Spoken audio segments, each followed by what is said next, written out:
नमस्कार दोस्तों, SRR online classes में आपका फिर से स्वागत है। हम पढ़ रहे हैं क्लास 10th का इकोनॉमिक्स का चैप्टर 1 जिसका नाम है अर्थशास्त्र एवं उसके विकास का इतिहास। ठीक है, आपको लेक्चर 1, 2 अपलोड कर दिए हैं और उसको अच्छा से आप लोग देख लिए हैं। आप लेक्चर 3 में इसको आगे बढ़ाते हैं। कहाँ से आगे बढ़ाएंगे? HDI ह्यूमन डेवलपमेंट इंडेक्स है। ठीक है, आपको बताया था कि हमेशा विकास की माप की जाती है। ठीक है, आप उसको लास्ट में पढ़ाते हैं, आपको वैकल्पिक माप अर्थशास्त्री खोज रहे हैं। कुछ लोग कहते हैं कि नहीं, ये क्या है, मतलब आर्थिक विकास और आर्थिक समृद्धि आपको बताए थे ना। आर्थिक समृद्धि क्या आता है? राष्ट्रीय आय बढ़ना, प्रति व्यक्ति आय बढ़ना, क्या दिखाता है? आर्थिक समृद्धि। लेकिन विकास क्या होती है? जब लोगों का पूरा संसाधनों का लोगों के अंदर में वितरण हो। ये नहीं, देखिए देश में एक लोग भी बहुत कमाएगा ना तो देश का इनकम बढ़ा हुआ दिखाई पड़ेगा। कुछ ही लोग बहुत ज्यादा कमा लेंगे। लेकिन हम विकास कब होगा? जब देश का विकास कब होगा? जब सब लोगों का विकास होगा तब ना होगा देश का विकास। इसमें क्या होता है कि बहुत देश असमानता आ जाता है। असमानता आता है तो देश को विकास में अच्छा नहीं माना जाता है। विकास का मतलब होता है कि लोगों में दिखना भी चाहिए, गरीबी नहीं दिखना चाहिए। जब देश विकसित होता है तो गरीबी कम होना चाहिए ना। जब किसी परिवार का हैसियत बढ़ता है, उसका अच्छा कंडीशन होता है तो उसको क्या होता है? लोगों का भी तो अच्छा स्थिति होता है ना। तो देश का तो बड़ा स्थिति हो रहा है, लेकिन यहाँ पर गरीबी कम नहीं हो रहा, निर्धनता कम नहीं हो रहा, तो ये सब अच्छा नहीं माना जाता है। तो लगातार अर्थशास्त्री इस पे काम कर रहे हैं कि किसी भी देश का आर्थिक विकास की गणना की जाए। ठीक है, तो उसी में पहला नाम है, देखिए इंडेक्स है, मानव विकास सूचकांक, ह्यूमन डेवलपमेंट इंडेक्स।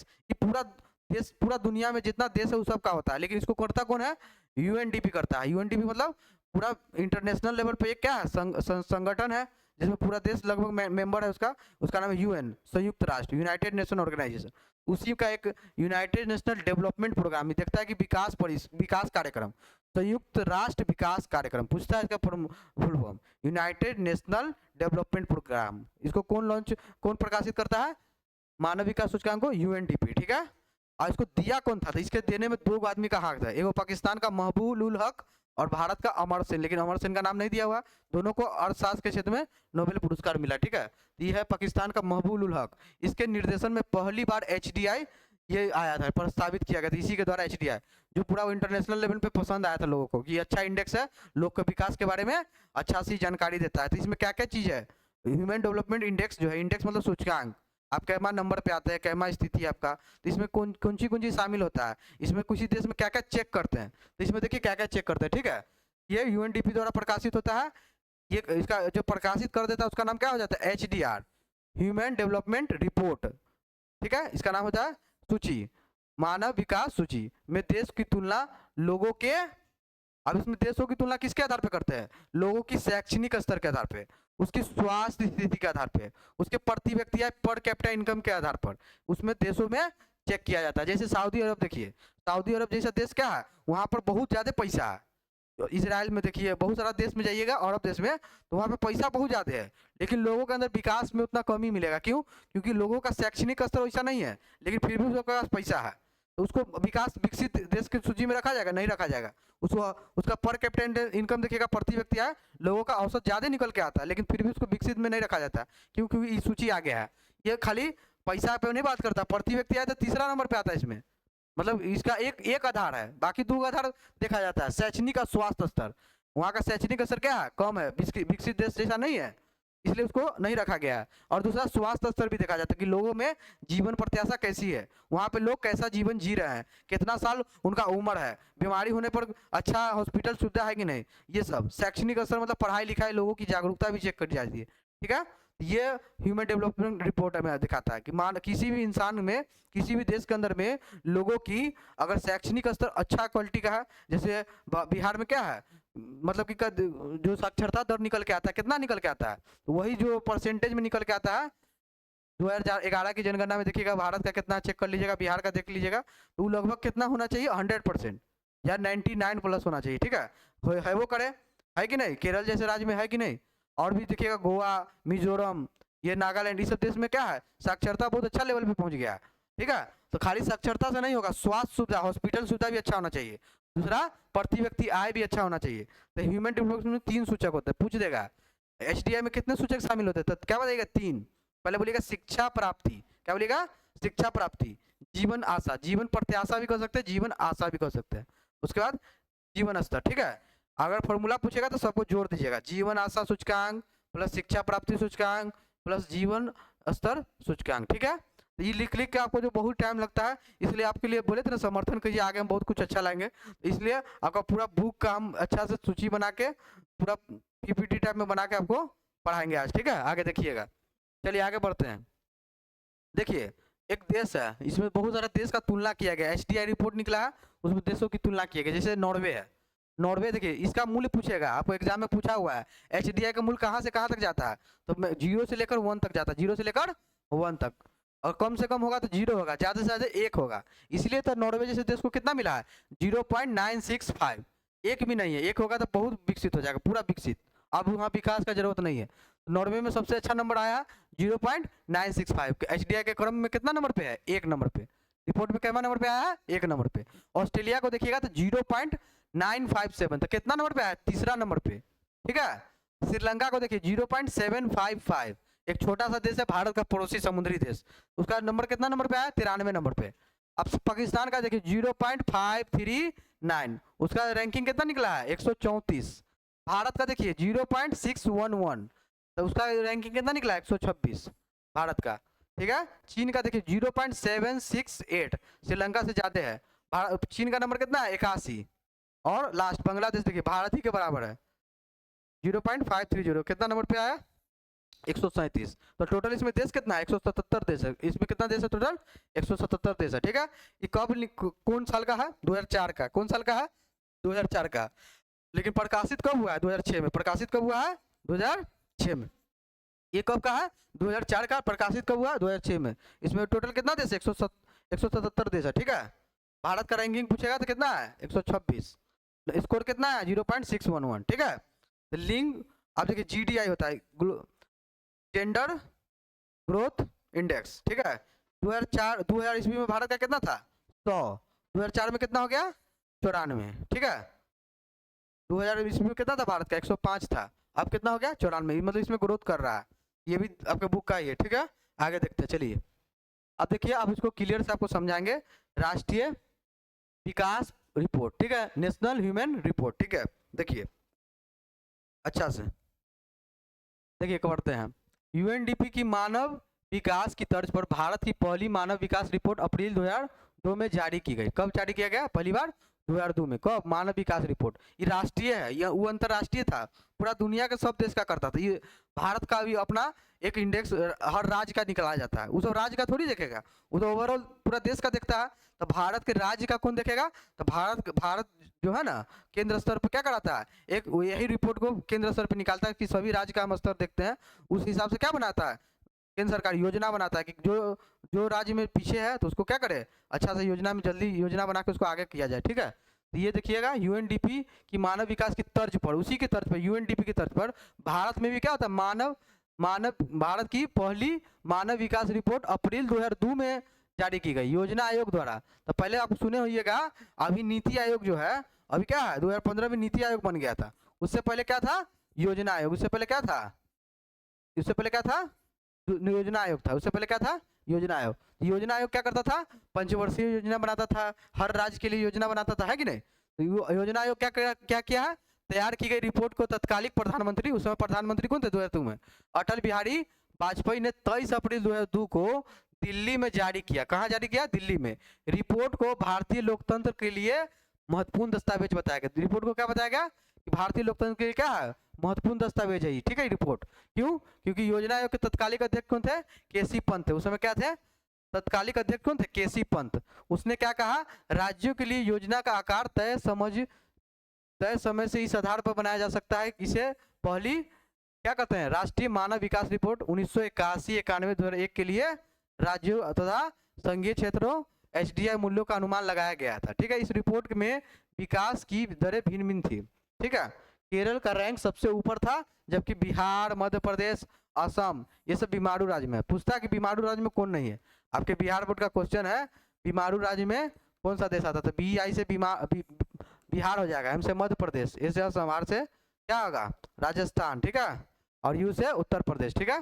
ये सब क्या आया, यही सब सर्वे हुआ, तब ये सब निकल के आया कि सब क्या है बीमारू राज्य है। बीमारू मतलब इन्हें कि यहाँ के लोग बीमार रहते हैं, इसका मतलब है कि सब पूरा राज्य में अच्छा प्रदर्शन नहीं किए, अच्छा इनका रैंकिंग नहीं आया, इसलिए अभी बीमार है, इसको ठीक करना होगा। मतलब कि इस पे योजना पे काम करके इसको क्या करना होगा, इसको भी आगे निकालना होगा, ठीक है। ये सब पीछे रह गया है, ठीक है। निर्धनता की स्थिति को जानने के लिए ये जो मानव निर्धनता सूचकांक निकाला गया, निर्धनता के अनुपात, जो निर्धनता अनुपात होता है पॉवर्टी रेशियो से काफी मिलता जुलता है, ठीक है।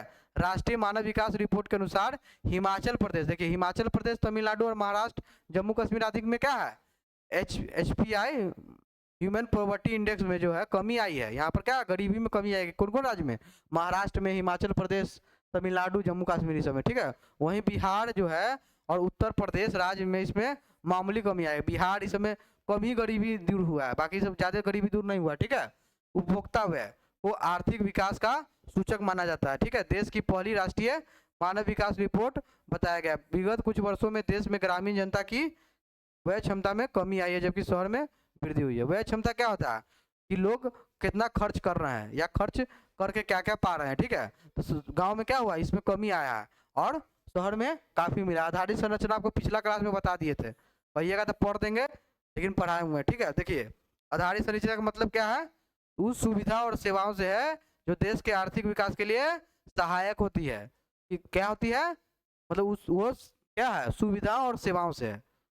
देखिए क्या होता है समझिए, जो सुविधा मिलता है, कोई भी देश आपके यहाँ इन्वेस्टमेंट करने आया, कंपनी लगाने आया, अब एप्पल कंपनी चाहते हैं कि लगा दे हमको मोबाइल फोन बनाए, सैमसंग आ जाए, तो आ जाएगा, तो उसके लिए आपको क्या मांगता है, खोजता है, अब संरचना होना चाहिए।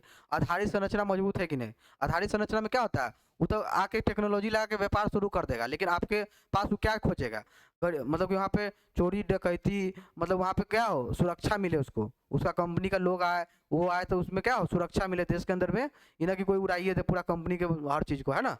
ये ला सुरक्षा पहले खोजता है, ये सब आधारित संरचना में आता है। प्रशासन खोजता है अच्छा मिले, कानून व्यवस्था ठीक मिले, बिजली अच्छा, बिजली नहीं आएगा तो पता चला आधा मशीन ऑन किए हुआ है, हो रहा है, आधा मशीन अंदर फंस गया, कहा कि बिजली रुक गया, है कि नहीं। तो वो सब प्रॉपर बिजली खोजता है, क्या कि एक साइकिल कंप्लीट ना होता है, अचानक बिजली कट जाएगा तो उसका सब माल खत्म हो जाएगा, वो न बन पाया न बिगड़ पाया, वो बेकार हो गया, करोड़ों का नुकसान हो सकता है, ठीक है। तो बिजली, सड़क, अब वो माल भेजेगा या वहाँ का कंपनी का लोग काम करने आएगा तो बिजली खोजेगा, वहाँ का सड़क अच्छा हो, पानी का व्यवस्था बढ़िया हो, है कि नहीं। तो ये सब आधारित संरचना होता है, इस पे क्या होता है, विकास टिका रहता है। कोई भी जैसे जाइएगा बिहार में, यहाँ का कच्चा सड़क है, यहाँ कुछ बिजली नहीं आता, तो कोई यहाँ पे काम करने आएगा, नहीं आएगा।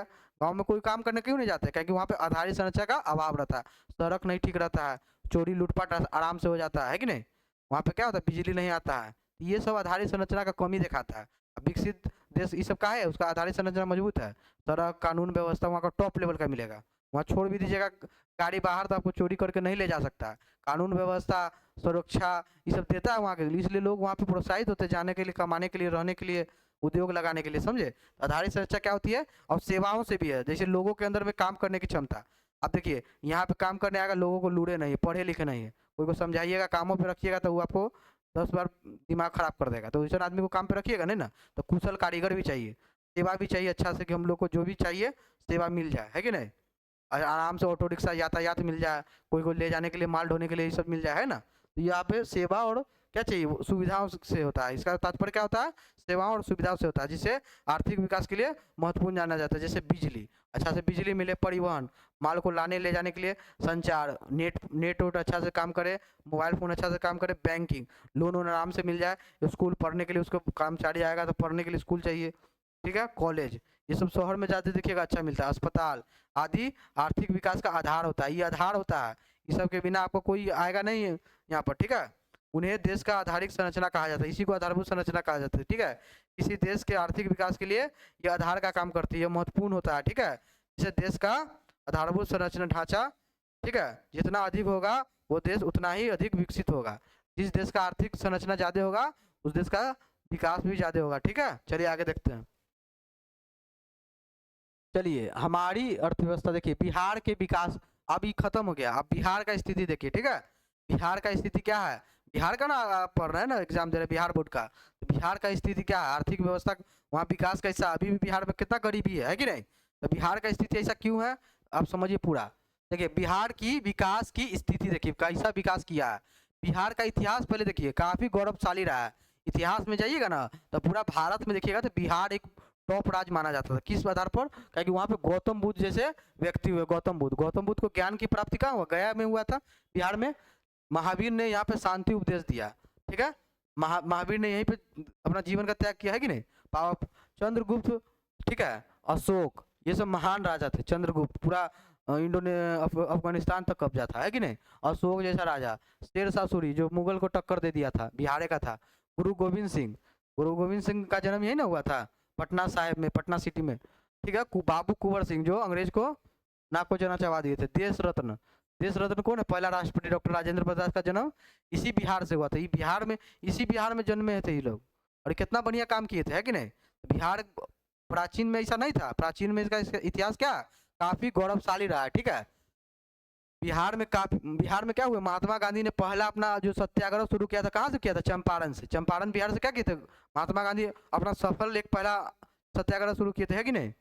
यहाँ पर बिगुल फूके थे, है ना। बिहार में लोकनायक जयप्रकाश नारायण की वजह से बिहार में जो आंदोलन हुआ था संपूर्ण क्रांति का, बिगुल फूका गया। जिसमें नीतीश कुमार चाहे लालू यादव, ये सब कहाँ के नेता थे? इसी से जुड़े हुए थे, है कि नहीं। तो संपूर्ण क्रांति के नेता कौन थे? जयप्रकाश नारायण, लोकनायक कहा जाता है इनको, ठीक है। लोकगीतकार भिखारी ठाकुर, लोकगीतकार कौन थे? भिखारी ठाकुर। इसी जन्म भी बिहार में हुआ, इस सबका बिहार में ही जन्म हुआ। तो मतलब बिहार का में खराबी नहीं है। आप कह दीजिएगा राज्य खराब है, राज्य खराब है तो पहले तो बहुत अच्छा स्थिति में ही सब रहा है, अब खराब हो गया। तो अब खराब होने के पीछे क्या, कौन जिम्मेदार है? बाद के लोग जिम्मेदार है। पहले का तो आप ठीका नहीं ना फोड़ सकते, खराबे है ही। इसलिए पहले ऐसा स्थिति नहीं था, इसलिए बताया गया है। प्राचीन समय में बिहार से बहुत टॉप क्लास का लोग निकलता था। बिहार को टॉप में नाम, मतलब बहुत इज्जत था बिहार का, गरिमापूर्ण बना दिया था बिहार को। क्या बना दिया था? गौरवपूर्ण बना दिया था। बिहार का नाम लेकर फख्र करता था लोग। आज बिहार का स्थिति कैसा है? बिहारी बोलने में शर्म आता होगा, क्यों? क्योंकि लोग में क्या होता है, भेदभाव करता है। बिहारी के नाम पे समझता है कि सब क्या करना है, मेहनत मजदूरी करने आया बाहर में, ठीक है। चलिए देखिए, लेकिन वही आज बिहार की कई समस्याओं का शिकार है कि नहीं। क्या समस्या है? गरीबी। बिहार की समस्या क्या है? गरीबी, बेरोजगारी, ये सब बिहार की समस्या है। भ्रष्टाचार है यहाँ पर, ठीक है। अशांति है लोग में। यहाँ का चोरी डकैती सबसे ज्यादा कहाँ होता है? बिहार में। साधनों के मामले में धनी है। अब बिहार में ये नहीं कि संसाधन नहीं, बिहार के अंदर जमीन से बहुत कुछ निकलता है। संसाधनों का तो ठीक है, लेकिन फिर भी बिहार की स्थिति क्या है? दयनीय है। तभी बिहार की स्थिति क्या है? दयनीय है। आज बिहार पिछड़े राज्यों में गिना जाता है। नीचे से खोजिएगा तब बिहार मिलेगा। 28 गो राज्य है ना भारत, 10 गो में 15 गो में नहीं मिलेगा। तो नीचे से खोजिएगा तब बिहार का। बिहार आज पिछड़े राज्य में गिना जाता है, ठीक है। बिहार के पिछड़ेपन के कारण क्या है? आर्थिक दृष्टि से बिहार पिछड़ा, कुछ प्रमुख कारण है। आर्थिक दृष्टि से क्या है? बिहार पिछड़ा हुआ है। यहाँ पे इनकम नहीं है, देश का टोटल इनकम देखिएगा तो बिहार का बहुत पीछे है कि नहीं। बिहार में जनसंख्या काफी तेजी से बढ़ रही है। पहला कारण क्या है? तेजी से बढ़ती जनसंख्या। बिहार का जो जनसंख्या है ऊपर से पहला दूसरा तीसरा राज्य पे आता है, ठीक है ना। पूरा भारत में पूछेगा कि तो टॉप कौन है? बिहार पे नहीं है, लेकिन महाराष्ट्र, यूपी सब के बाद क्या बिहार आता होगा, ठीक है। और यहाँ पर क्या है? जनसंख्या घनत्व भी ज्यादा है, मतलब कि एक नियत क्षेत्रफल पर कितना ज्यादा लोग रहते हैं उसको जनसंख्या घनत्व कहते थे। बिहार का सबसे ज्यादा निकला है 2011 जनगणना में, ठीक है। बिहार में जनसंख्या काफी तेजी से बढ़ रही है। इसके चलते विकास के लिए साधन कम हो जाते हैं।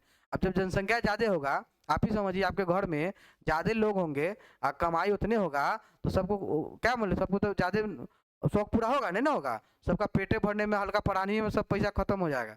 तो उसको कहाँ से कुछ मिलेगा अलग से? तो साधन उसको कम हो जाएगा कि नहीं हो जाएगा। और कम आदमी रहता तो ज्यादा साधन दे पाते उसको। तो कभी भी जनसंख्या ज्यादा होता तो क्या हो गया? साधन की कमी हो जाती है। अधिकांश जनसंख्या के भरण पोषण में ही चला जाता है। पेटे भरने में क्या हो जाता है? भरण पोषण में चल जाता है, ठीक है। पहला ये है। देखिए बिहार के पिछड़ेपन के कारण पहले समझिए। यहाँ से तेजी से बढ़ती जनसंख्या, ठीक है। आधारित संरचना का अभाव, दूसरा क्या देख रहे हैं? आधारित संरचना का अभाव। कृषि पर निर्भरता, यहाँ लोग क्या है, यहाँ पे उद्योग धंधा नहीं होता है। यहाँ पर क्या होता है? लोग कृषि पर ही आश्रित है ज्यादातर लोग। क्योंकि यहाँ पे क्या है, ज्यादातर क्या है, शहरी जीवन नहीं है, ग्रामीण जीवन है। लोग कृषि पर आश्रित है, कमाने के लिए बाहर जाते हैं, ठीक है। बाढ़ तथा सूखा से क्षति, हमेशा हर साल बिहार में क्या आता है? बाढ़ आती है कि नहीं। जो हमेशा किसी को घर बना हुआ रहता है सबको ले जाता है, अच्छा से सब, मतलब कि बढ़िया अच्छा खासा नुकसान कर देता है बाढ़। और सूखा भी होता है। तो उत्तर बिहार में क्या होता है? देखिए बिहार को देखिएगा, बिहार का एक रफ मैप बना देते हैं, ठीक है। इसमें गंगा नदी बीचों बीच से बहती है, ठीक है। उत्तर बिहार, एक उत्तर उत्तर क्या है? उत्तर बिहार। यहाँ पर क्या आता है? नेपाल ऊपर में है। ऊपर में क्या है? नेपाल देश है कि नहीं।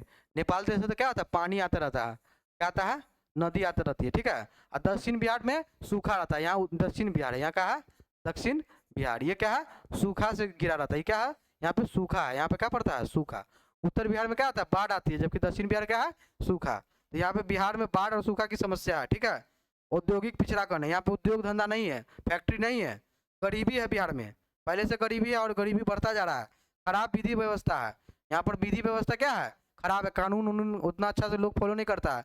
देखिएगा तो कहीं कुछ चोरी हो जाता है कि नहीं, बहुत चीज दिन दहाड़े ले जाता है, पुले गए वो पुले को उठा के ले गया, समझ गए। यहाँ पर विधि व्यवस्था भी खराब है, कुशल प्रशासन का अभाव है, यहाँ पे जो प्रशासनिक व्यवस्था है, जो शासन प्रशासन है वहाँ पे बहुत खराब है, पुलिसों को पता चलता घेर लेता है कभी कभी, है कि नहीं।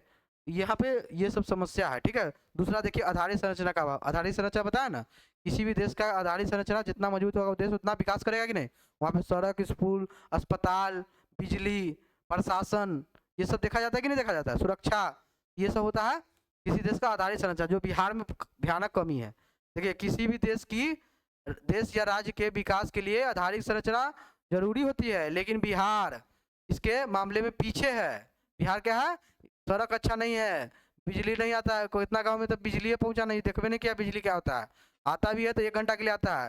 सिंचाई का अभाव है, पानी से जो सब किस पे आश्रित है, वर्षा के जल पे आश्रित है, वर्षा का जल टाइम पे नहीं आता है, पता चला बो दिए तब वो आया खराब कर देगा, है कि नहीं, समय पे नहीं आएगा तो खराब हो जाता फसल, ठीक है। और साथ साथ ही शिक्षा एवं स्वास्थ्य सुविधा भी कम हो गया है, ठीक है।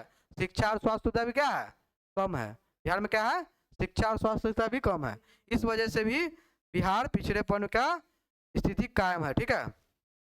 देखिए साथ ही शिक्षा एवं स्वास्थ्य सुविधा भी कम है, भारत में शिक्षा में कितना लोग अनपढ़ है कि नहीं, स्वास्थ्य सुविधा भी अच्छा नहीं है, लोग को देखा मांझी का नाम सुने, अपने पत्नी को बचाने के लिए बाहर काट दिए, क्यों, क्योंकि हॉस्पिटल था ऊपर, यहाँ पे हॉस्पिटल का भी अच्छा सुविधा नहीं है तो तभी भी क्या है प्रॉपर यहाँ व्यवस्था नहीं है, ठीक है, ठीक है।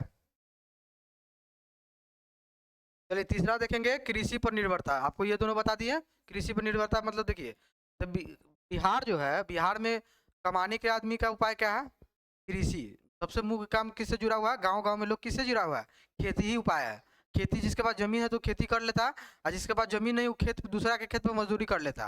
तो बिहार का इकोनॉमिक जो है ज़्यादातर यहाँ पे रोजगार के लिए लोग किस पे डिपेंड है, कृषि पर, क्योंकि यहाँ पे उद्योग धंधा मेन चीज़ है नहीं, और किससे तीसरा सेवा क्षेत्र पर डिपेंड है कि नहीं, लोग अपना कुछ कर रहा है कि नहीं, बिजनेस कर रहा है, डॉक्टरी कर रहा है, या कोई काम कर रहा है अपना, ठीक है। ये सब किस में आता है सेवा क्षेत्र में, आपको बताए हुए हैं। सेवा क्षेत्र में डायरेक्ट वस्तुओं का उत्पादन नहीं होता है, कब उसी का क्या होता है सेवा लोग देता है कि ना। चलिए आगे देखिए कृषि पर निर्भरता, अर्थव्यवस्था पूरी तरह से कृषि पर निर्भर है, बिहार की अर्थव्यवस्था किस पर निर्भर पूरी तरीके से कृषि पर।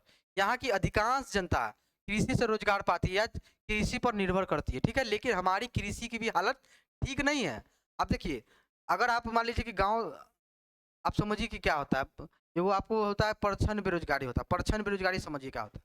पहले लोग समझ लीजिए, पहले जैसे अंग्रेज के समय में क्या हुआ था, बहुत लोग कृषि पर निर्भरता अधिक हो गया था, आज वही बिहार का हालत है। मतलब पहले 2 लोग वही उत्पादन करता, लेकिन 3 लोग आ जाएगा, 4 लोग आ जाएगा, 5 लोग आ जाएगा, सब कृषि में काम कर सकता है खेत में, लेकिन इससे उत्पादन बढ़ जाएगा, ज़्यादा उपज होने लगेगा नहीं, थोड़ा उपज बढ़ेगा, उसके बाद कितनों आदमी बढ़ा लीजिएगा ना तो उपज उतने होगा, समझ में आया। जैसे मैं यहाँ पर हमको आदमी का 2 आदमी का जरूरत है, तो 3 आदमी को हम काम पे रख सकते हैं, 4 आदमी को काम पे रख सकते हैं, इससे क्या होगा ज़्यादा कुछ आ जाएगा क्या, नहीं, जितना जरूरत है उतना ही होना चाहिए। इसमें मिनिमम आदमी चाहिए था या मैक्सिमम 3 आदमी या मिनिमम 2 आदमी, तो 3 आदमी रहेगा तो जल्दी काम हो जाएगा, 2 आदमी होगा तो एक दिन ज़्यादा खींचा जाएगा, यही ना होगा। लेकिन क्या होगा कि जब यहाँ पे अधिकतर लोग कृषि पर निर्भर है, इससे क्या हुआ है कि कृषि का स्थिति ठीक नहीं है और उस पर लोग और निर्भर हो गया, तो कृषि उतना पैदावार दे नहीं रहा, लोग का उतना भरण पोषण उससे चल नहीं रहा, इसलिए लोग क्या कर रहा है, गांव-गांव से भी लोग क्या करता है अपना खेती जमीनी छोड़कर, क्योंकि वहाँ पे कुछ लोग काफ़ी है खेती करने के लिए, तो क्या करते हैं शहर में या दूसरे देश में या दूसरे राज्य में क्या करने जाते हैं, रोजगार के लिए जाते हैं कि नहीं। यहाँ पर क्या है कृषि की हालत ठीक रही है, हमारी कृषि काफ़ी पिछड़ी हुई है, और हम लोग जो कृषि करते हैं वो उतना पैदावार नहीं देता है जितना देखिएगा पंजाब या हरियाणा में देखिएगा, वहाँ पर भी खेती होता है, लेकिन बिहार से काफ़ी हाई टेक्नोलॉजी के साथ होता है, ये नहीं कि वहाँ का खेत भी इतना उपजाऊ नहीं है, पंजाब और हरियाणा का खेत जो है बिहार इतना उपजाऊ नहीं है, फिर भी वो लोग खेती में बहुत अच्छा पैदावार कर लेता है बिहार सबसे ज़्यादा, क्यों, क्योंकि यहाँ पिछड़ा हुआ खेती है, यहाँ उच्च तकनीक का प्रयोग नहीं होता है, उच्च बीज मशीनीकरण का प्रयोग नहीं होता है यहाँ पे कृषि में, ठीक है। अगर होगा तो पहलू ज़्यादा हो जाएगा, खर्च ज़्यादा लगेगा, लागत ज़्यादा हो जाएगा। इसके चलते क्या हुआ, उपज में कमी आया। इसके चलते क्या हुआ, बिहार में कृषि में उपज की कमी हो गई है। ठीक है, चौथा क्या देखे हैं, बाढ़ तथा सूखा। देखिए चौथा क्या बताया, क्या बाढ़ तथा सूखा से क्षति। पता है उत्तर बिहार किसे ग्रसित होता है, बिहार का उत्तर बिहार बाढ़ से और दक्षिण बिहार सूखा से। तो हर साल यहाँ समस्या है बिहार का, बाढ़ आना ही है, सूखा होना ही है। ठीक है, चलिए आगे देखिए, बाढ़ तथा सूखा से क्षति। बिहार में खासकर उत्तरी बिहार नेपाल से आए जल से बाढ़ लाता है। ठीक है, आपको नाम सुने होंगे कोसी नदी। बिहार का शोक किसको कहते हैं, कोसी नदी को। कोसी नदी हर साल बाढ़ लाता है कि नहीं बिहार में। तो बिहार का शोक कौन है, पूछा हुआ कोसी नदी, और बाढ़ लाता है। कोसी नदी कहाँ से निकलता है, पता चलेगा नेपाल से निकलता है। अधिकतर नदी कहाँ से निकलती है, नेपाल से। ठीक है, गंडक नदी ये सब कहाँ से निकलती है, नेपाल से निकलती है ना। ये सब ज्यादातर देखिएगा नेपाल से निकलता है। ठीक है, हर साल कम या अधिक बाढ़ आना बिहार में तय है। कभी ज्यादा आता है, कभी कम आता है। लेकिन पिछला साल 2008 में जो हुआ था, वहां पर कोसी नदी में प्रलय के सामना करना पड़ा। मतलब बिहार में इतना ज्यादा बाढ़ आ गया था 2008 में, सुनिएगा रिकॉर्ड आ गया था। इसके कारण क्या वो जान माल की क्षति हुई। आज इतना बाढ़ क्यों नहीं आता है, क्योंकि बिहार और नेपाल दोनों मिलकर या भारत सरकार भी इसमें मदद करके क्या किया, नेपाल में बाढ़ नोल बनाया गया। ठीक है, जिसके कारण अब बाढ़ उतना लेवल पे नहीं आता है। तो भयानक क्षति पहुंचाया था बिहार में।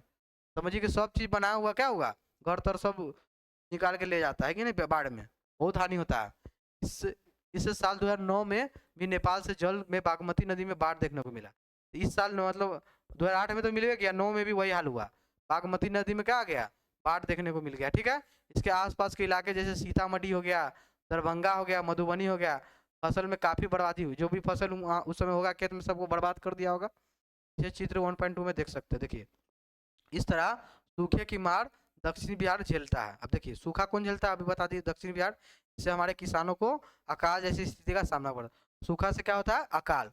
जब खेत में पानी नहीं मिलेगा, इससे क्या होगा, अन्न उपजेगा नहीं, इससे क्या आएगा, अकाल। अकाल मतलब क्या होता है, खाने की कमी।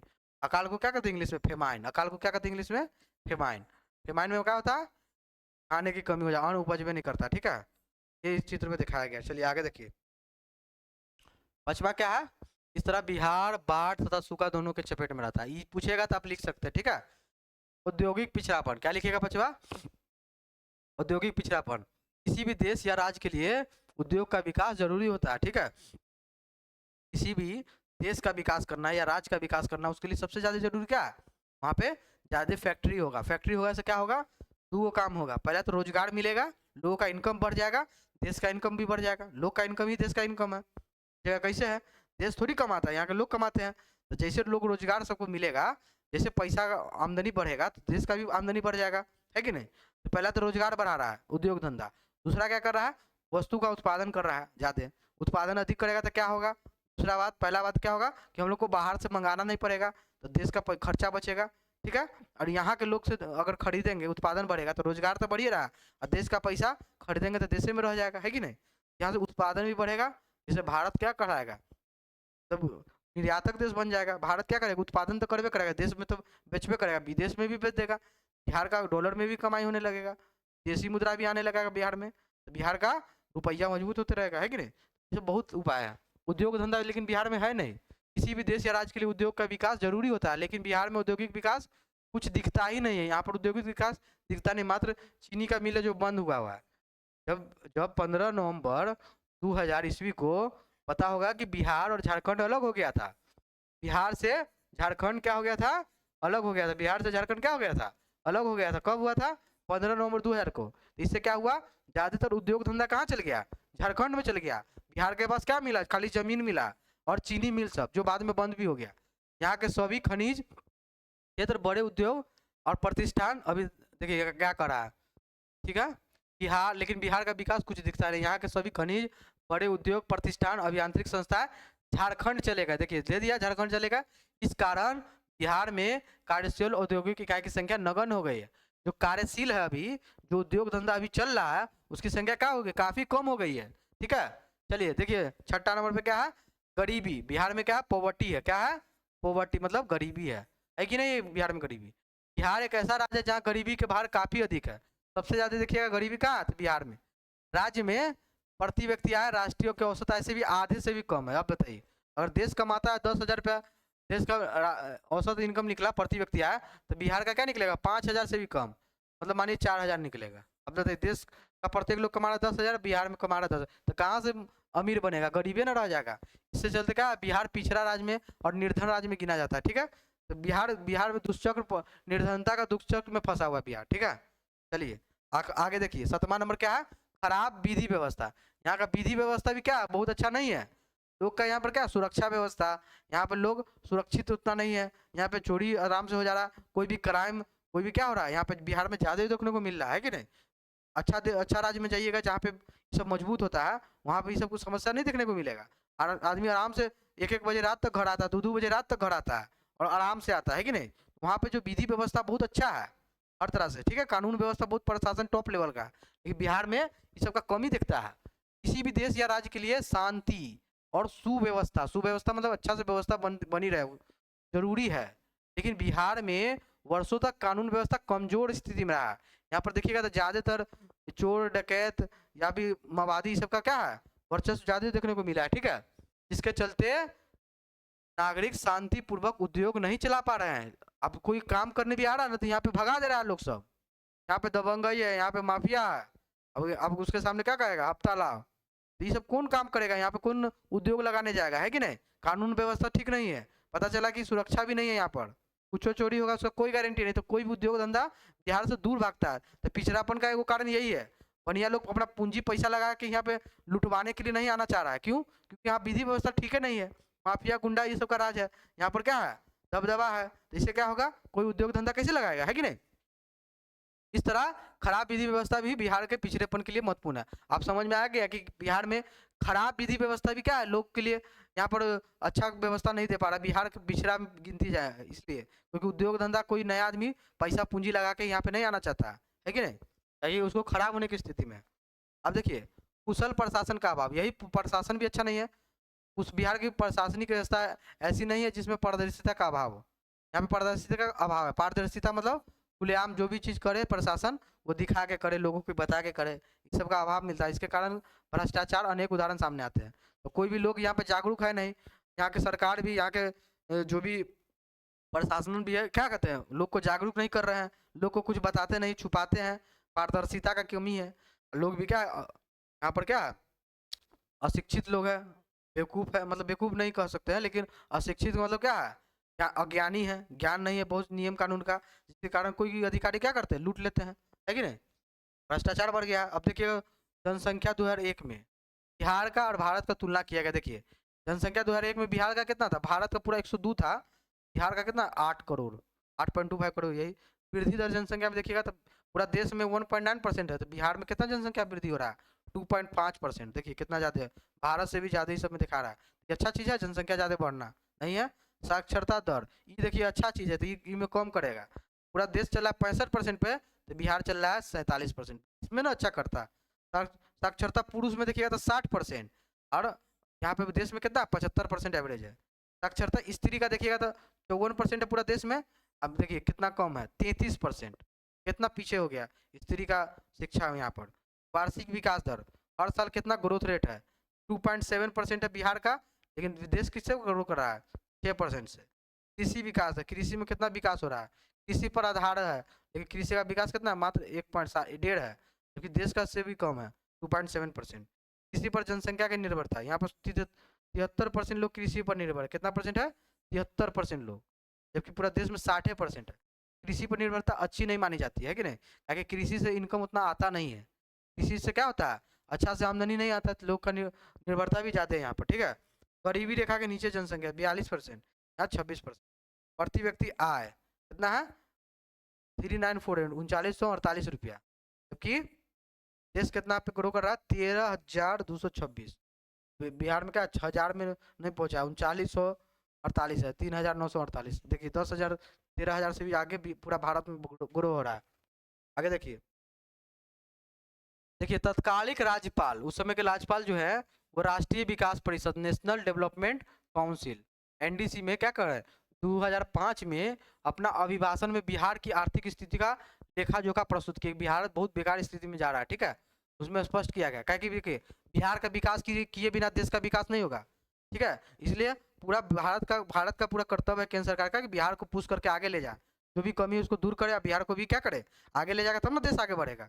देखो को सब राज्य बिहार को छोड़ देंगे, सब आगे बढ़ जाएंगे, तो इससे देश आगे नहीं बढ़ने वाला। इसलिए तो उस समय के राज्यपाल क्या किए, राष्ट्रीय विकास परिषद 2005 में अपना लेखा जोखा प्रस्तुत की रिपोर्ट दी है। इसमें क्या कहा है, तत्कालिक बिहार के आर्थिक विकास की गति काफी धीमी है। बिहार का आर्थिक विकास, जैसे देश ऐसे चल रहा है विकास में, तो ये बिहार ऐसे चल रहा है, इसका आर्थिक विकास बहुत धीमा है, इसे आगे नहीं बढ़ पाएगा। किंतु वर्तमान के केंद्रीय सांख्यिकी संगठन सीएसओ, सेंट्रल स्टैटिस्टिकल ऑर्गेनाइजेशन क्या कहा है, यही क्या करते हैं, कुछ आंकड़ा उकड़ा यही इकट्ठा करते हैं, यही प्रस्तुत करते हैं ना। उसके आकलन किए कि घरेलू जीडीपी जो है 2003-4 में नकारात्मक जो है चल गई है। बिहार में जीडीपी क्या है, निगेटिव में चल गया, मतलब घट गया पहले से भी। कब, 2004-5 में 5.15%, 2004-5 से लेकर 2008-9 में के बीच सकारात्मक देखा गया। उसके बाद क्या किया, इस पर काम किया गया, इसमें उसके बाद सकारात्मक देखा गया, 11.03% प्लस का दिया। मतलब समझिएगा तो 15%, 16% बढ़ा, 5% निगेटिव वाला भी अच्छा किया, और 11%, 16% का वृद्धि दर देखा गया है ना। जो देश में सबसे तेजी से विकास कर गुजरात के दूसरे नंबर पे आ गया, ठीक है। सबसे तेजी उस समय विकास दर गुजरात का दिख रहा था, और सेकेंड नंबर पे बिहार आया, इतना काम हुआ। इसी प्रकार से हमारे केंद्र स्तर पे अगर काम होगा, रिपोर्ट बना के उस पर कमी को दूर किया जाएगा, तो बिहार भी क्या करेगा, अच्छा ग्रो करेगा, जो करके दिखाया है कि नहीं। सबके जरूरत है। गुजरात का उपरोक्त अवधि में विकास जो है 11.05 था, देखिए तनका कम है, 0.3 और 0.5 में कितना कम अंतर है, जबकि बिहार कितना दिखाया इतना परसेंट। बिहार के विकास के कुछ अर्थशास्त्री आश्चर्य की अर्थव्यवस्था कहते हैं। ये जो बिहार वृद्धि दिखाया था, इसको क्या कहते हैं, आश्चर्य की अर्थव्यवस्था। सब लोग आश्चर्य हो गए कि बिहार में पोटेंशियल तो है, तब ने इतना करके दिखाया। इसको कहते हैं मिराकल इकोनॉमिक्स का।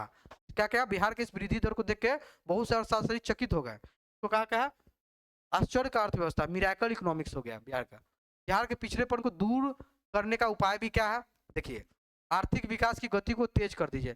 जो भारत ऐसे चला, तो बिहार को भी विकास स्थिति को बढ़ा दीजिएगा, आर्थिक विकास दर बढ़ा दीजिए, बिहार की स्थिति में सुधार आ सकता है। बिहार में आर्थिक विकास की गति को तेज करने के लिए बिहार के पिछड़ेपन को दूर करना, बिहार का जो पिछड़ा है, गरीबी मतलब इस सब में, पैसा में, इनकम में, प्रति व्यक्ति आय में, शिक्षा में, इस सब में जो पिछड़ा है, इसको दूर कर दीजिए। पूर्व राष्ट्रपति क्या कहते, एपीजे अब्दुल कलाम जो थे, तमिलनाडु के जन्म हुआ था उनका, रामेश्वरम सब में, क्या कहते, बिहार के बारे में बहुत अच्छा बात कहे, देश का विकास करना तो बिहार का विकास अवश्य करना होगा। देश का, जैसे परिवार का विकास करना, परिवार कब बढ़ेगा, जब यहाँ के लोग सब आगे बढ़ेंगे तब ना। कुछ लोग आगे बढ़ गए, कुछ पीछे छूट गए, तो परिवार कभी आगे बढ़ेगा नहीं बढ़ेगा। तो कभी भी क्या होता है कि कभी भी कोई देश का विकास करना है, तो बिहार का भी विकास करना होगा। बिहार के विकास के बिना देश का विकास नहीं हो सकता है, बता दिए एपीजे अब्दुल कलाम। बिहार के विकास के बिना भारत का विकास संभव नहीं है। बिहार देश का एक बड़ा राज्य है, विकसित, इसका विकास की गति तेज आने से भारत का विकास भी संभव बन पाएगा, ठीक है। बिहार में पिछड़ेपन को दूर करने के लिए निम्नलिखित उपाय, आप पिछड़ापन देख लिए, अब इसका उपाय क्या दूर करने का देख लीजिए। ये भी पहला क्या है, जनसंख्या वृद्धि समस्या था, तो जनसंख्या पे नियंत्रण क्या है, इसका उपाय है। इसका बिहार का पिछड़ेपन को कैसे दूर करेगा, पहला जनसंख्या में नियंत्रण। जनसंख्या नियंत्रण कैसे करेगा, लोग को जागरूक किया जाएगा, परिवार नियोजन समझाया जाएगा, महिला भी साक्षर होगी, महिला भी समझेगी, है कि नहीं। राज्य में तेजी से बढ़ती हुई जनसंख्या पर रोक लगाया जाए, तेजी से जनसंख्या परिवार नियोजन कार्यक्रम को लागू किया जाए। इसके चलते जनता एवं उसके महिलाओं को शिक्षा का प्रचार किया जाए, है कि नहीं। चलिए, वो नीतीश कुमार भी प्रचार कर दिए थे अच्छा से, है कि नहीं। कृषि का तेजी से विकास, बिहार में कृषि जीवन का आधार है। बिहार में लोग किस जीवन का आधार क्या है, कमाई का आधार क्या है, कृषि। अंततः कृषि में नए यंत्रों का प्रयोग किया जाए, किसका प्रयोग किया जाए, नए यंत्र का प्रयोग किया जाए, उत्तम खाद का प्रयोग किया जाए, क्या प्रयोग किया जाए, उत्तम खाद, उत्तम बीज का प्रयोग किया जाए, ताकि उपज में वृद्धि लाई जा सके। इस तरह में तेजी से विकास कर बिहार के आर्थिक विकास को विकास किया जा सकता है कि नहीं। समझ में आया।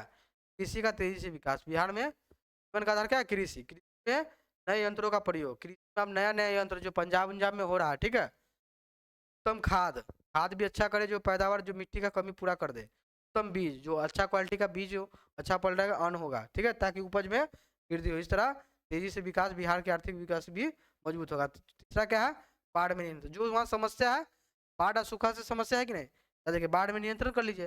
बाढ़ में नियंत्रण कैसे होगा, बिहार के विकास में बाढ़ एक बहुत बड़ी समस्या है, बाधक है। फसल का बहुत बड़ा हिस्सा बाढ़ की चपेट में आके बर्बाद हो जाता है, जान माल की काफी क्षति होती है, किसान का जान भी चला जाता है, और मवेशी सबका भी जान चला जाता है, ठीक है। उत्तरी बिहार जो है वो अधिकांश नदियों हिमालय से निकलती है, नेपाल से सरकार के सहयोग से बांध बना के काफी हद तक बाढ़ को क्या किया जा सकता है, कंट्रोल किया जा सकता है। दुर्भाग्यवश भारत, बिहार जो है दूसरा भाग सूखा की चपेट में रहता है। अब उसको क्या करते हैं, नदी को लिंक कर देंगे, उत्तर बिहार की नदी को दक्षिण में ले आएंगे, तो इससे क्या होगा, दक्षिण बिहार में कभी सूखा अच्छा से निपट सकता है कि नहीं, वहाँ पे पानी आ जाएगा। तो ठीक है, सिंचाई की पर्याप्त व्यवस्था होगी, इससे क्या होगा, सूखा को दुखद स्थिति से छुटकारा बिहार को मिल जाएगा। ठीक है, चौथा क्या, वहाँ पर आधारित संरचना का अभाव था, यहाँ पे क्या आधारित संरचना का विकास है। ठीक है ना, समस्या देखिए, ये देखिए देखिए ये सब समस्या था, बिहार में आधारित संरचना का अभाव है। उपाय क्या हो गया, आधारित संरचना को मजबूत करना, कृषि पर निर्भरता है तो कृषि का विकास करना होगा, बाढ़ और सूखा से क्षति होगा तो बाढ़ और सूखा को दूर करना होगा, औद्योगिक पिछड़ापन है तो औद्योगिक का विकास होगा, तेजी से बढ़ती हुई जनसंख्या है तो जनसंख्या नियंत्रण उपाय हो जाएगा।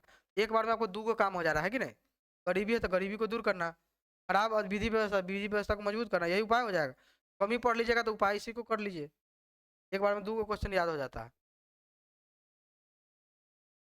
चलिए, आधारित संरचना का विकास, बिहार में बिजली काफी कमी है, कोई गांव में बिजली नहीं आया है, बिहार में बिजली का कमी है, आता भी है तो कुछ घंटा के लिए। ये अभी ठीक है, पहले का बात हो रहा है, बिजली का उत्पादन बढ़ाया जाए, बिजली का उत्पादन में क्या हो जाए, बढ़ाया जाए, सड़क व्यवस्था में सुधार लाया जाए, सड़क व्यवस्था में बिजली का अच्छा किया जाए, सड़क भी बनाया जाए, शिक्षा एवं स्वास्थ्य सुविधाओं में सुधार लाया जाए, शिक्षा और स्वास्थ्य सुविधा में क्या करा जाए, सुधार लाएंगे, शिक्षा में स्वास्थ्य में विकास की प्रक्रिया अधिक आगे बढ़ सकती है। ठीक है, पांचवा देखिए, उद्योग का विकास, बिहार से झारखंड अलग होने पर उद्योग विहीन हो गया बिहार, मिल भी बिहार के हिस्से में आई जो बंद पड़ी रहती है, लेकिन कुछ वर्षों में विभिन्न भागों में विदेश से पूंजी लाने में अनवरत प्रयास कर रहा है कि विदेशी से पूंजी लाकर इस बंद पड़ी मिल को चालू करा जाए, लेकिन ताकि बिहार में अच्छा से जर्जर पड़ी व्यवस्था उद्योग का पुनरुद्धार किया जाए, है कि नहीं, करने का उपाय दिया हुआ, जनसंख्या भी नहीं तो बढ़ा दी है, कृषि तेजी से विकास बढ़ा दिए, बाढ़ पर नियंत्रण बढ़ा दिया, आधारिक संरचना बढ़ा दिए, लोगों का विकास अभी बढ़ा रहा है। बचा हुआ क्या है, गरीबी को दूर करना, शांति व्यवस्था की स्थापना, स्वच्छ ईमानदार प्रशासन, केंद्र सरकार से अधिक मात्रा में संसाधन का हस्तांतरण। चलिए देखिए, गरीबी को दूर करना, गरीबी कैसे दूर होगा, बिहार में जो गरीबी का सबसे अधिक प्रभाव है, गरीबी रेखा के नीचे कितना % लोग है, आधा लोग लगभग मानिएगा 42% लोग कहाँ है, गरीबी रेखा के नीचे, मतलब समझते हैं आप लोग, गरीबी रेखा के नीचे जो लोग होते हैं अपनी मूलभूत आवश्यकता को भी पूरा कर नहीं पाते हैं, मूलभूत आवश्यकता होती है रोटी कपड़ा मकान बिजली, ये सब होती है, तभी उन लोग को मामूली जरूरत है वो भी नहीं मिल पाता है कि नहीं। 42% लोग क्या है, गरीबी रेखा से भी नीचे है, बिना सरकार की सहायता से इन लोग का जीवन भी नहीं चल सकता है कि नहीं, जीवन स्तर का कर रहा है, जिससे रोजगार की व्यवस्था की जाए, रोजगार की व्यवस्था करेंगे तो गरीबी लोग का इनकम होगा तो गरीबी दूर हो जाएगा, स्वरोजगार को बढ़ाना, लोग अपना बिजनेस करे, प्रशिक्षण देना कि कहीं काम के लायक बने वो लोग, कि अगर काम के लायक नहीं उसको सिखा देंगे हल्का काम, तो अपना काम कर सकता है कि नहीं कर सकता। देखिए, शांति व्यवस्था की स्थापना, देख बिहार में क्या होगा, शांति व्यवस्था होगा तब ना कोई बाहर से लोग आके क्या करेगा, पैसा वैसा लगाएगा, है कि नहीं, शांति व्यवस्था की स्थापना। ठीक है, बिहार में शांति का माहौल कायम कर व्यापारियों में विश्वास लगाया जा सकता है। ठीक है, आर्थिक विकास की गति में तेज लाया जा सकता है। ठीक है, तो अठवा क्या है, स्वच्छ और ईमानदार प्रशासन, बिहार में आर्थिक विकास के लिए कुशल प्रशासन की आवश्यकता है। ठीक है, ईमानदार प्रशासन की आवश्यकता है। ठीक है, केंद्र सरकार से अधिक मात्रा में संसाधन का हस्तांतरण। ठीक है, केंद्र सरकार से अधिक मात्रा में संसाधन का हस्तांतरण, देखिए बोलिए, चलिए देख रहे थे, कृषि केंद्र सरकार से अधिक मात्रा में संसाधन, तो बिहार अब देखिएगा लगातार यहाँ के लोग सब क्या मांग कर रहे हैं, बिहार को विशेष राज्य का दर्जा मिले, विशेष राज्य का दर्जा मिलने से क्या होगा, बिहार में केंद्र सरकार से मदद बढ़ जाएगी, और जो भी योजना होता है उसमें कुछ 60% 40% हिस्सा, मतलब केंद्र सरकार 60% देता है, 40% उस राज्य को लगाना पड़ता है, लेकिन जो भी विशेष राज्य होता है उसको 1 रुपया भी नहीं देना पड़ता है कि नहीं, तो केंद्र सरकार से अधिक मदद भी मिलता है, यही लगातार लोग डिमांड कर रहा है, यहाँ के नेता लोग भी क्या करते हैं, लगातार भाषण में कहते हैं बिहार को विशेष राज्य का दर्जा दिला है, इससे कि बिहार से केंद्र सरकार से विशेष पैकेज मिले, मदद मिले, बिहार के विकास के लिए केंद्र से अधिक मात्रा में संसाधन का हस्तांतरण की जरूरत है, कुछ राज्य विशेष राज्य का दर्जा लेकर बैठे हुए हैं, अधिक मात्रा में केंद्रीय सहायता दिया जा रहा है उसको, विशेष राज्य का दर्जा प्राप्त होने के कारण जम्मू कश्मीर पंजाब और उत्तर पूर्वी राज्यों का विशेष सहायता मिलती रही है, क्योंकि बिहार की आर्थिक दृष्टि से पिछड़ा माना जाता है। 15 नवंबर 2000 को बिहार से झारखंड अलग हो जाने के बाद खनिज बहुल क्षेत्र झारखंड में चले गए, बिहार के पास केवल उर्वरक भूमि और कुछ ही चीनी उद्योग जो बंद पड़ा हुआ है वो पड़ा रह गया, बिहार के अत्यधिक जनसंख्या की कृषि पर निर्भरता है, अधिकतर लोग किस पर डिपेंड है, कृषि पर, सिंचाई की सुविधा का अभाव है यहाँ पर, जनसंख्या में वृद्धि है, गरीबी है, अनेक समस्या यहाँ पर है। अक्सर बिहार के उत्तरी भाग बाढ़ के तबाही से, दक्षिणी भाग सूखा से बताया। पिछले 2008 में कोसी में भयंकर बाढ़ आया था, फिर 2009 में बागमती नदी में बाढ़ आया था। ऐसी स्थिति में सड़क, बिजली, नहर के साधनों इत्यादि में विकास के लिए धन की जरूरत होती है, इसलिए फिर बार बार सड़क डूबते रहता है। बिजली और नहर और स्वास्थ्य के लिए अधिक धन की जरूरत है। अपने आंतरिक साधनों, देखिए बिना मदद किए अब बिहार आगे नहीं बढ़ सकता है। ये सब चीज कैसे मजबूत होगा बिहार में? बिहार के पास इतना इनकम थोड़ी है जो इतना पैसा लगाएगा, कहीं से लोन लेना ही होगा या बिहार केंद्र सरकार उसको मदद विशेष पैकेज देना ही होगा बिहार, तभी होगा ये सब। अपने आंतरिक साधनों इसकी पूर्ति नहीं की जा सकती। बिहार अपना पैसा से कभी ये सब नहीं कर पाएगा, क्योंकि भरण पोषण में ही पैसा चला जाता है कि नहीं। इसलिए इन दिनों बिहार को विशेष राज्य का दर्जा देने की मांग जोरों से चल रही है। इस संदर्भ में राजनीतिक प्रयास काफी किए जा रहे हैं कि विशेष राज्य का दर्जा बिहार को मिल जाए। इससे राज्य के केंद्र सरकार से जो विकास के लिए जो सहायता जो मिलेगा, अधिक सहायता मिलेगा, कर में रियायत मिलेगा। जो कर होता है, टैक्स कटाता है, तो उसमें क्या आता है, कुछ हिस्सा फिर आता है कि नहीं राज्य को, तो ज्यादा आएगा, है कि नहीं। इससे क्या होगा, जिससे बिहार के विकास में गति आ जाएगा, संभावना होगी। लेकिन बिहार को विशेष राज्य का दर्जा देने में सरकार झिझक रहा है, जो व्यवहारिक और प्रशासनिक समस्या आ रही है। ठीक है, अब देखिए देश की आर्थिक विकास में बिहार का विकास की भूमिका। अब देश का जब आर्थिक विकास करना है, देश को तो आर्थिक विकास लगातार करना है, तभी इंटरनेशनल लेवल पे भारत मजबूत हो दिखाई पड़ेगा, है कि नहीं। अगर देश को मजबूत होना है कि इंटरनेशनल लेवल पे भारत का अच्छा रैंक रहे, के लिए क्या होगा, हर राज्य को विकास करना होगा, तब ना भारत का भी विकास होगा। भारत कोई पूरा अति थोड़ी है, पूरा राज्यों से बना हुआ है। तो भारत को, तो बिहार एक बड़ा राज्य है, यहाँ पे काफी जनसंख्या है, तो बिहार को भी क्या करना होगा, अच्छा विकास देना होगा। इसका भूमिका क्या है देश के विकास में? देखिए बिहार एक बड़ा राज्य है, भौगोलिक क्षेत्रफल भी और जनसंख्या दोनों के दृष्टिकोण से बिहार का स्थान जो है भारत में एक अलग महत्व रखता है। ये कहा जाता है कि बिहार, यदि भारत का विकास करना है तो बिहार का विकास करना अवश्य है, तभी भारत का विकास संभव है।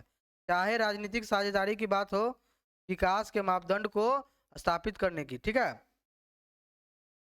बात हो। अब बिहार को नजरअंदाज नहीं कर सकते हैं, क्योंकि बिहार राजनीतिक रूप से भी क्या होता है, लोकसभा में कितने सदस्य देता है, 40 गो। लोकसभा में कितना सदस्य जाता है बिहार से? 40 गो। राज्यसभा में कितना जाता है? 16 गो, है कि नहीं। राजनीतिक दृष्टि से भी बिहार महत्वपूर्ण है कि नहीं। और बड़ा जनसंख्या है यहाँ पर, भौगोलिक दृष्टि से भी बड़ा है बिहार। तो एक प्रसिद्ध अर्थशास्त्री का नाम है कुजेट ने विश्व के संदर्भ में कहा है, गरीबी कैंसर रोग की तरह है, कैंसर बीमारी की तरह गरीबी। जिस तरह शरीर एक छोटे छोटे भाग में कैंसर पूरे शरीर का विषाक्त कर ले देता है, छोटा भाग में कैंसर होता है इसका पूरा शरीर को ही प्रभावित कर देता है, उसी तरह से, ठीक उसी तरीके से किसी एक भाग में गरीबी पूरे विश्व संपन्नता के लिए घातक हो जाता है।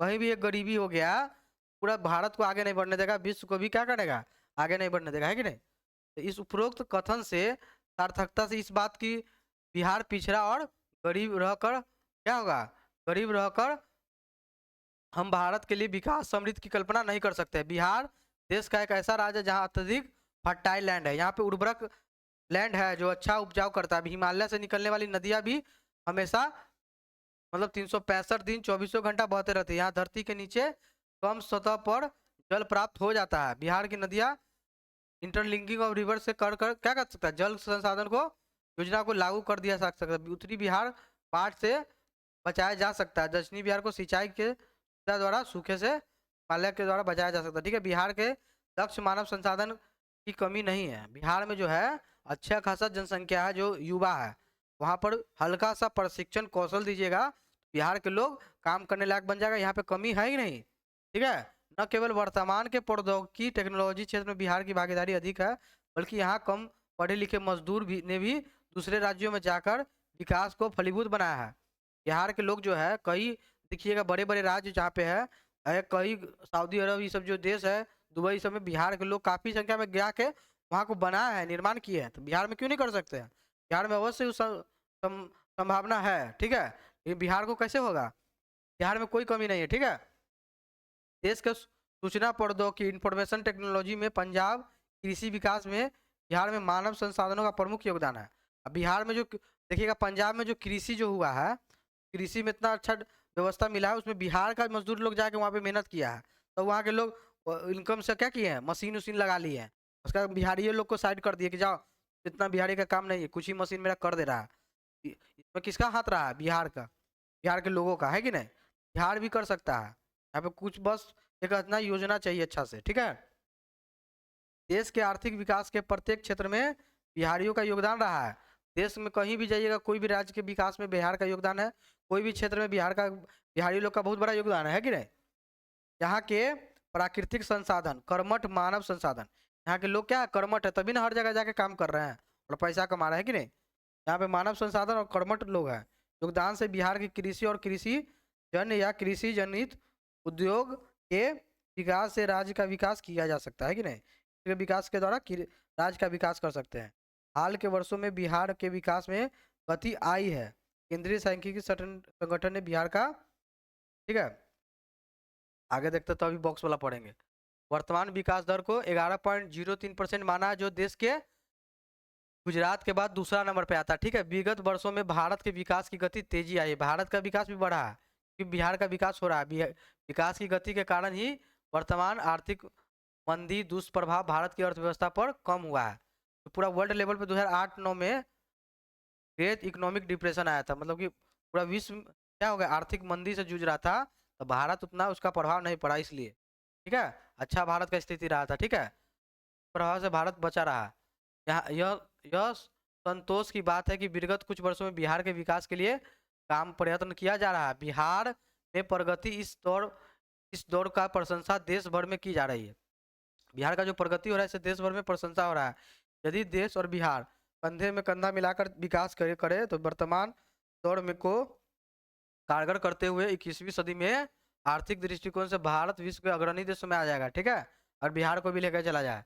अतः स्पष्ट है कि देश के आर्थिक विकास में बिहार के आर्थिक विकास की भूमिका महत्वपूर्ण है। ठीक है, देश के आर्थिक विकास में बिहार की भूमिका बहुत महत्वपूर्ण है। चलिए बॉक्स वाला देख लेते हैं। कृषि जनित उद्योग, ठीक है, कृषि जनित उद्योग क्या काहे कर रहे हैं? क्या कि भारत में जो कच्चा माल कहाँ से आ रहा है? कृषि से, ठीक है। अगर खनन वाला अच्छा रहता, जैसे झारखंड ये सब में क्या होता है, कोयला ये सब निकलता है ना, लोहा हुआ, तो बिहार में तो ये सब उतना नहीं निकलता है। बिहार में ज्यादा कृषि उत्पाद होता है, ठीक है। तो हम लोग कैसा उद्योग लगाएंगे? कृषि जनित उद्योग, ठीक है। ऐसा उद्योग जो कृषि उत्पादन पर आधारित है, जो कृषि के उत्पादन जो होता है उस पर डिपेंड करता है। जैसे गन्ना, चीनी उद्योग है, तो चीनी उद्योग के लिए गन्ना लगाना होगा, गन्ना क्या है, कृषि करना होगा गन्ना के लिए। चीनी उद्योग अच्छा व्यवस्था है कि नहीं? कोई मिल लगाना जो क्या करे, जो कृषि पर आधारित हो, ठीक है, वो उद्योग लगेगा बिहार में, इसके उत्पादन में कृषि क्षेत्र में से कच्चा माल आता रहे, ताकि कृषि क्षेत्र से अच्छा कच्चा माल आएगा और बिहार उद्योग के लिए अच्छा रहेगा। बिहार के लिए कृषि जन, उदाहरण के लिए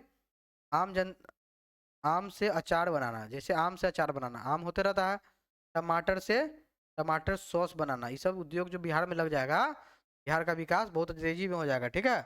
चलिए आगे देखिए, यहाँ तक देख लीजिए मूलभूत आवश्यकताएं एवं विकास का संबंध क्या होता है। देखिए मूलभूत आवश्यकता आपको पहला क्लास में ही बताया है, क्या होता है मूलभूत आवश्यकता? किसी भी, देखिए कभी भी जो आर्थिक विकास होता है, लोग लगातार विकास क्यों कर रहा है? क्योंकि उसका अपना आवश्यकता है, उसको पूरा कर रहा है। हम लोग भी कमा रहे हैं, या आप लोग भी कोई में से कमा रहे हैं, या कोई भी आपके गार्जियन कमा रहे हैं, तो क्यों कमा रहे हैं? कि अपनी उनकी आवश्यकता है, आवश्यकता की पूर्ति के लिए। लेकिन कोई चीज़ होता है मूलभूत आवश्यकता, जैसे खाना सभी लोगों को चाहिए, कुछ ही खाना पेट भरना है कि नहीं? रोटी, कपड़ा, कपड़ा होना चाहिए कि नहीं? भले बने या ब्रांड का नहीं हो, तो नॉर्मल कपड़ा भी तो होना चाहिए कि नहीं? मकान, मकान भी हो गया तो नॉर्मल झोपड़पट्टी भी चलेगा। तो क्या करा तब ना, सरकार क्या करती है, आवास योजना के द्वारा क्या करते हैं, लोगों को घर देती है जिसको नहीं होता है कि नहीं? जमीन देती है, उसको घर बना के देती है कि कम से कम ये बेसिक नीड होता है किसी की, है कि नहीं, उसको प्रोवाइड किया जाता है। मूलभूत आवश्यकता क्या होता है? रोटी, कपड़ा, मकान। लेकिन आज क्या है? बिजली, ठीक है, स्वास्थ्य, शिक्षा, ये सब भी आ गया, ठीक है। देश के नागरिकों के रहने के लिए मकान, देखिए बता दिए हूँ आपको, खाने के लिए रोटी, शरीर ढकने के लिए कपड़ा की न्यूनतम मूलभूत आवश्यकताएं होती है। हर समय सत्ता के गलियारों में रोटी, कपड़ा, मकान का नारा जोरों से बुलंद किया जाता है, ताकि देश के विकास के द्वारा लोगों की ये न्यूनतम आवश्यकता को पूरा किया जा सके। देश के गरीब लोगों की आकांक्षाएं इन न्यूनतम मूलभूत आवश्यकताओं की पूर्ति कर, करना रहता है। यद्यपि स्वतंत्रता प्राप्ति के बाद विगत 60 से अधिक वर्षों में देश में विकास में बहुत सारे कार्यकलाप चलाए गए हैं। देश की बढ़ती हुई जनसंख्या विकास के मार्ग में एक बहुत बड़ी बाधा रही है। जो जनसंख्या इतना हो गया, ठीक है, मतलब विकास की दर बढ़ने के बावजूद भी गरीबी का उन्मूलन इसलिए नहीं हो रहा कि जनसंख्या फिर बढ़ जा रहा है, के कारण गरीबी रेखा के नीचे रहने वाले लोगों की संख्या अपेक्षाकृत कमी नहीं आई है। गरीबी रेखा के नीचे रहने वाले लोगों में कमी नहीं आती है, ठीक है। समुचित न्यायपूर्ण सार्वजनिक वितरण, पीडीएस का नाम सुने होंगे, पब्लिक डिस्ट्रीब्यूशन सिस्टम। फ्री में सरकार राशन देती है ना, उसको कहते हैं पीडीएस, सार्वजनिक वितरण प्रणाली। हिंदी में कहिएगा तो पब्लिक को क्या कहते हैं, सार्वजनिक डिस्ट्रीब्यूशन को वितरण सिस्टम को प्रणाली, ठीक है। तो लोगों को खाने के लिए रोटी तो उपलब्ध है, देश में रोजगार के द्वारा नागरिकों की आय में भी वृद्धि की जा रही है, रोजगार के द्वारा कपड़ा और मकान उपलब्ध हो रहा है, ठीक है। देश के ग्रामीण क्षेत्रों में गरीब मजदूर के लिए देश में गांव में राष्ट्रव्यापी रोजगार कार्यक्रम चलाया जाता है। इस योजना का नाम क्या है, राष्ट्रीय ग्रामीण रोजगार गारंटी अधिनियम। नरेगा का नाम सुने हुए ना, नेशनल रूरल, देखिए नरेगा क्या होता है, NREGA NRE, national rural employment guarantee act, राष्ट्रीय ग्रामीण रोजगार गारंटी अधिनियम, ठीक है, पूछ सकता है, के तहत शुरू की गई है, ठीक है। संक्षेप में नरेगा कहा जाता है। ग्रामीण रोजगार देने के इस स्कीम को विश्व में सबसे बड़ा रोजगार देने वाला स्कीम माना जाता है कि नहीं।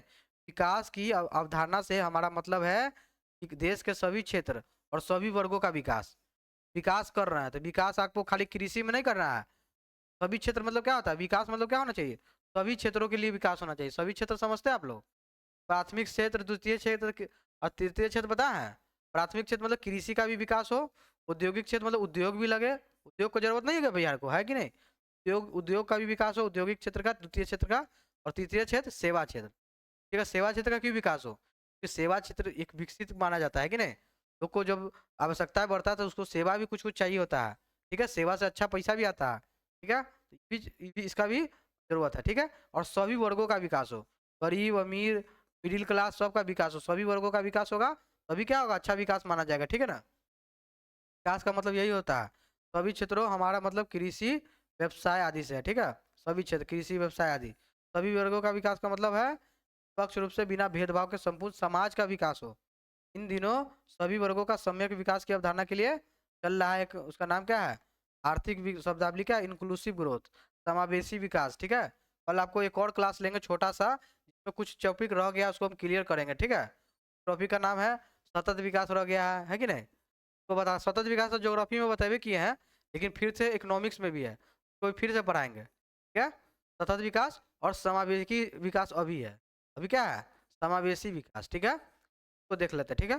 समावेशी का आया था, समझ लिए, समाज के सभी वर्गों का विकास हो, समावेशी मतलब सबको लेके चला, सबको समावेश कर ले, समावेशी का मतलब क्या होता है, समाज के सभी वर्गों को समावेश करके विकास की धारा में जोड़ना ही क्या होता है, समावेशी विकास होता है, ठीक है, नया विचारधारा है। इस प्रकार विकास के द्वारा हमारा प्रयास लोगों की मूलभूत आवश्यकताओं की पूर्ति करना भी है, ठीक है।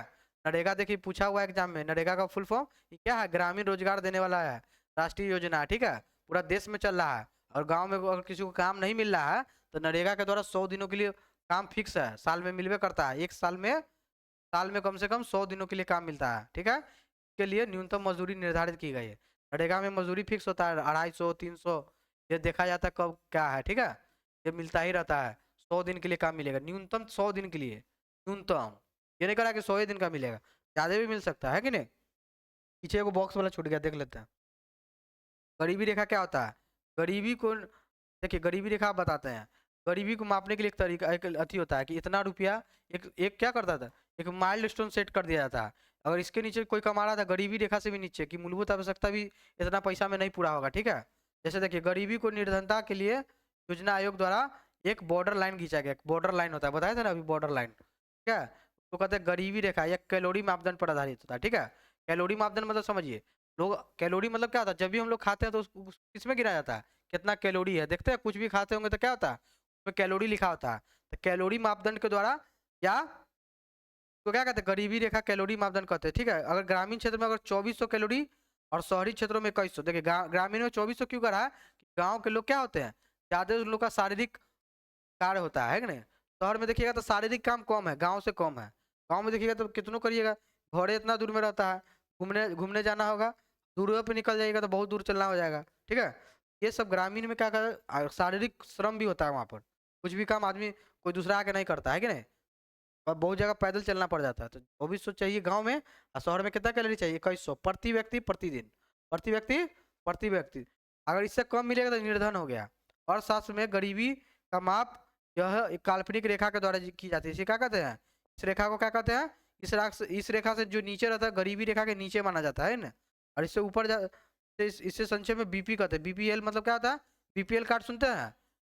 बीपीएल कार्ड मतलब लाल कार्ड जैसे कहता है, बिलो पॉवर्टी लाइन। बीपीएल का फुल फॉर्म क्या होता है? Below poverty line, below poverty line, ठीक है, बिलो पॉवर्टी लाइन। चलिए आगे देखते हैं।